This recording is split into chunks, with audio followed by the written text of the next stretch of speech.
नमस्कार, आदाब, सत श्री अकाल। मैं ओम प्रकाश गिरी। देखिए, कुछ दिन पहले छोटू आरती का केस बहुत ही बिहार में चर्चित हुआ था। ठीक उसी तरीके से अंजलि और सूरज का भी केस बहुत ही चर्चा में अभी आ रहा है। घटना है छपरा का। 2 अक्टूबर के बीते शाम को सूरज की हत्या कर दी जाती है, लेकिन अंजलि मांग कर रही है कि मेरे परिवार वालों जो मारे हैं उन पे फांसी की सज़ा हो। पहले इस केस को समझते हैं और सर से बातचीत करते हैं। क्या इस मामले में अंजलि जो बोल रही है कि मेरे पूरे परिवार वालों को फांसी की सज़ा हो, क्या ये सही है या फिर नहीं? क्या फांसी मिलेगा कि नहीं? सर, पहले चैनल में स्वागत है। पहले सर इस केस पे आप नज़र डालें हैं जो आपने एफआईआर को हमने पढ़ा है। और सबसे पहले ये बात समझिए कि कहीं भी जो कोई हत्याएं होती है तो लोगों को इतना जल्दी हिंसक हो जाना बड़ा दुख होता है। अभी किसी व्यक्ति की मौत हुई है तो ये सब जो है घटना का जितना भी निंदा किया जाए वो कम है। इस तरह से चीज़ों को लोग को कानून के नाम का डर ही नहीं है।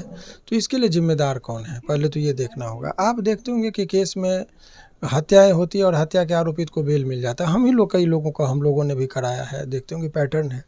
उसके पीछे यदि मुझे लगा कि कोई सबसे बड़ा फैक्टर है तो वो फैक्टर है कि जो आयु यानी अनुसंधानकर्ता की अयोग्यता के कारण बहुत सारी बातें लोग अभी अपराधी बच जाते हैं।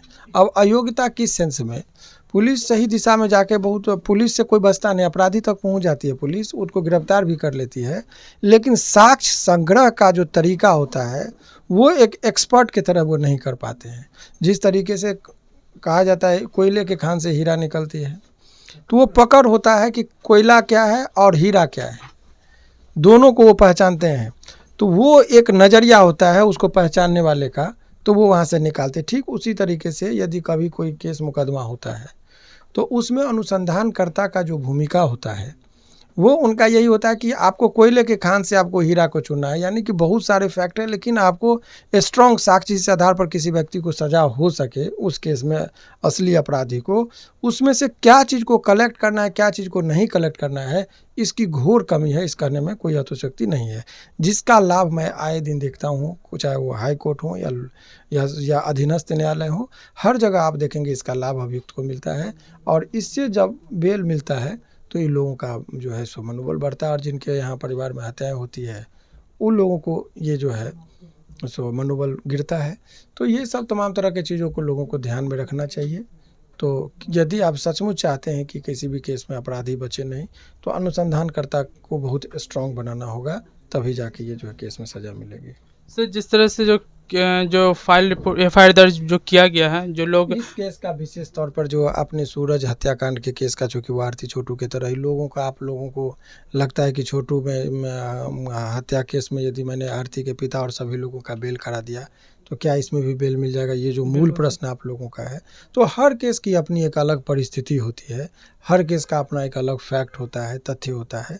इस केस को मैंने बारीकी से अभी ऑब्जर्व नहीं किया है कि क्या है, लेकिन इतने बात सत्य है कि इसमें एफआईआर में बहुत त्रुटिपूर्ण एफआईआर है, जिसका लाभ अभियुक्त को मिल सकता है। अब ऑन रिकॉर्ड में नहीं बताऊंगा, मैंने जो ऑब्जर्व किया वो तो जो फाइल आया, जो कलेंट आया, उसके दृष्टिकोण से हम लोग देखते हैं। लेकिन अभी जो मैं देख रहा हूँ तो इसमें इतना लूप होल्स है कि उसका लाभ अभियुक्त को मिल जाता है। एक आध आदमी के अलावा अन्य लोगों को बेल में मिलने की दिशा में सब हाई कोर्ट तक आते आते मिलने लगती है। तो अनुसंधान के दौरान यदि समय रहते उस पॉइंट को नहीं यदि स्ट्रॉन्ग किया गया तो इसका लाभ अभियुक्त को मिल सकता है। यही कहना होगा, इसमें और कुछ नहीं। ये थे हमारे साथ पटना हाई कोर्ट का ही वक्ता शिवनंदन भारती जी, जो बहुत ही चर्चित केस छोटू आरती का केस इन्होंने ही लड़ा था। अब देखना दिलचस्प होगा कि सूरज हत्याकांड के मामले में क्या कुछ नया मोड़ आता है। इससे तमाम खबरों के लिए आप हमारे साथ बने रहे। आप देख रहे हैं नेशन सिटी लाइव।